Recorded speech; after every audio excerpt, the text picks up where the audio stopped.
ലോക്സഭാ തെരഞ്ഞെടുപ്പിലെ കനത്ത തോൽവിക്ക് ശേഷം വന്ന ഉപതെരഞ്ഞെടുപ്പ്, പാർട്ടിയിലും ഭരണത്തിലുമുള്ള വിവാദങ്ങൾ.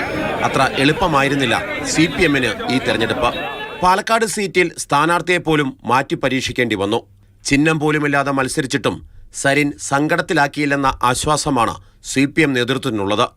EP ജയരാജൻ ആത്മകഥാ വിവാദം മുതൽ കണ്ണൂർ ADM നവീൻ ബാബുവിന്റെ മരണം വരെ ഉൾപാർട്ടി പ്രശ്നങ്ങൾ നിരവധി. അന്തിമഹാളൻകാവിലെ വെടിക്കെട്ട് മുതൽ തൃശൂർ പൂര വിവാദത്തിലെ പ്രതിസന്ധികൾ വരെ ചേലക്കരയെ ഉലച്ചിട്ടും പ്രദീപിന്റെ വിജയം ആശ്വാസകരമാണ്. അതിനാൽ തന്നെ ഭരണവിരുദ്ധ വികാരമില്ലെന്ന് ആശ്വസിക്കുകയാണ് CPM. ഒരു ഗവൺമെൻറ് വിരുദ്ധ വികാരവും ഇതിൻ്റെ ഭാഗമായിട്ട് പ്രകടിപ്പിക്കപ്പെട്ടിട്ടില്ല. അങ്ങനെ പ്രകടിപ്പിക്കപ്പെട്ടിരുന്നുവെങ്കിൽ പാർലമെൻറ്റ് തിരഞ്ഞെടുപ്പിനേക്കാളും കൂടുതൽ വോട്ടിൻ്റെ ഭൂരിപക്ഷത്തിന് ജയിക്കാൻ ചേലക്കരയിൽ സാധിക്കുമായിരുന്നില്ല. അത് വളരെ ലളിതമായ ഒരു സത്യമാണ്. അന്നത്തേക്കാൾ കൂടുതൽ വോട്ടിൻ്റെ ഭൂരിപക്ഷത്തിന് ജയിക്കാൻ സാധിക്കുന്നു പറഞ്ഞാൽ പിന്നെ എന്ത് ഗവൺമെൻറ് വിരുദ്ധതയാണ്?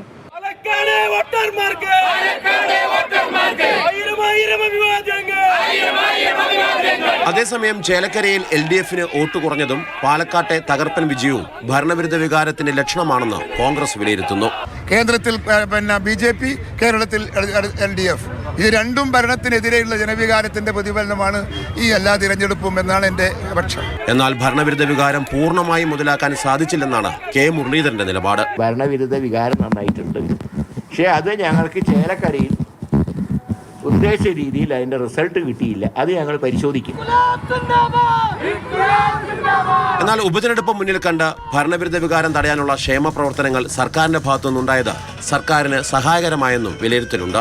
ചുരുക്കത്തിൽ കോട്ടമില്ലാത്ത നേട്ടത്തിന്റെ കണക്ക് LDF-നും UDF-നും പറയാം. വരാൻ പോകുന്ന തദ്ദേശ തെരഞ്ഞെടുപ്പിൽ ഇരുമുന്നണികൾക്കും ആശ്വാസമാണ് ഈ വിജയവും. എന്നാൽ അട്ടിമറി വിജയം പ്രതീക്ഷിച്ച BJP-ക്കാകട്ടെ വലിയൊരു പാഠം കൂടിയായിരുന്നു ഈ ഉപതെരഞ്ഞെടുപ്പ്. Marshal V. Sebastian, Mathrubhumi news, Thiruvananthapuram.